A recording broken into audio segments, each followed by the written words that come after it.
Hey, welcome back to Beer Vlog. Today, going a journey back in time to 1554, New Belgium's Light Black Ale. We're talking 5.6 ABV, which it's not that much. You know, it's not session, but it's not that much. But seems to be some history behind this thing. It looks like it's based on a really old Belgian recipe that the brewmaster of New Belgium acquired, which was then destroyed in a flood. And he went to Belgium, or had people go to Belgium and to do like research on getting the quantities of this beer, and they were all in these really old measurements that they had all kinds of interesting things went into that. So that's pretty cool. You know, it's really, I love when people find old recipes, not just in beer, but in food. People find these really old bread recipes, and it calls for like, you know, all these really obscure measurements, and most of them just come down to like a pinch. It's like, well, how much of this could fit in my hand, and that was the baker's hand, and that's how much they threw in.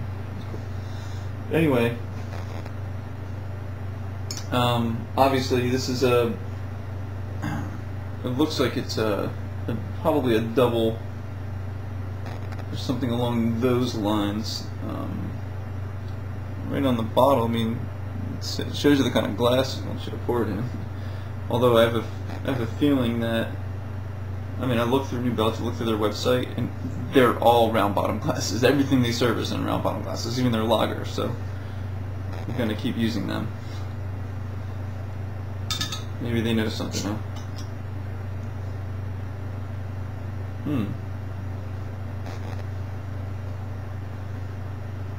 Well, immediately you're getting some interesting spices, very sweet chocolate, maybe coffee, but something much more on the high end. Something I don't expect in beer. It must be a really old recipe. Stuff that nobody uses anymore. It's like, let's put tarragon in this beer. No, I'm just kidding. They don't put tarragon. You don't put tarragon in anything except like meatballs. Okay.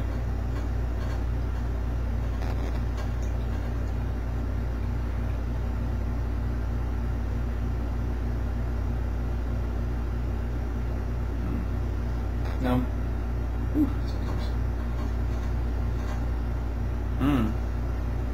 well,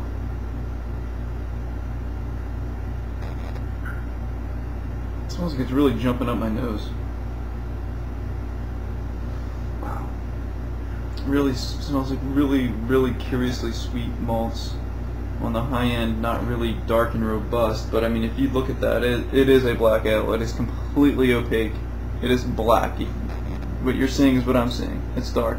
Now toward the top you're getting some ruby hints and stuff like that, but not much on the head, but I have a feeling it's not designed to get much. And if it is, well, oh well. It smells wonderful. It has some really odd spices that I can't nail. But let's see what it is. Here's to you.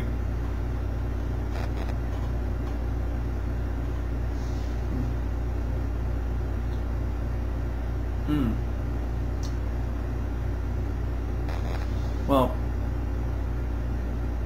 mouth feels a lot smoother, and not smooth as in creamy. Oh, there's a slight creaminess on the end. It goes right in, and then when it's towards the back of your throat, it gets a little bit of a creamy texture and thins out. Taste is nice. There's definitely some coffee, some other roasted malt flavors. There's definitely some chocolate, but there's also something. Man, I can't.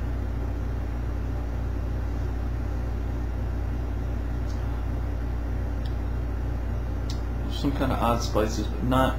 It's not a spicy beer, but it just has something on the on the finish there that you can notice. You can notice it on the taste, or you can notice it on the nose, the smell, and you can notice it. You can notice it on the finish. You can notice that slight aftertaste with it, but it's a pleasant aftertaste as well. So I like it. It's slightly bitter on the aftertaste too. The finish is slightly bitter. I'm not picking up a whole lot of hops. A little bit. In the finish there, you're getting a touch of the hops, not tons. No. I'm going to enjoy this, and I'll be back in a few. Let's see if it opens up. Now that it's warmed up a touch, I feel this tastes like, it doesn't remind me of a Belgian at all. No, maybe modern Belgians aren't really like classic Belgians, and classic Belgians taste more like, now has the flavor of an imperial stout, or something like a very rich chocolate flavored, coffee flavored stout. However, the mouthfeel doesn't have that. The mouthfeel ranges from something like an Abbey Double to something closer to, like I said, in between like an Abbey Double and I want to say just like a straight ahead ale, just something very, very nice on the mouthfeel. Very easy drinking. And this as it warms up, and maybe warm up a little bit too much, but it has like a slightly watery taste to it, but not to its detriment.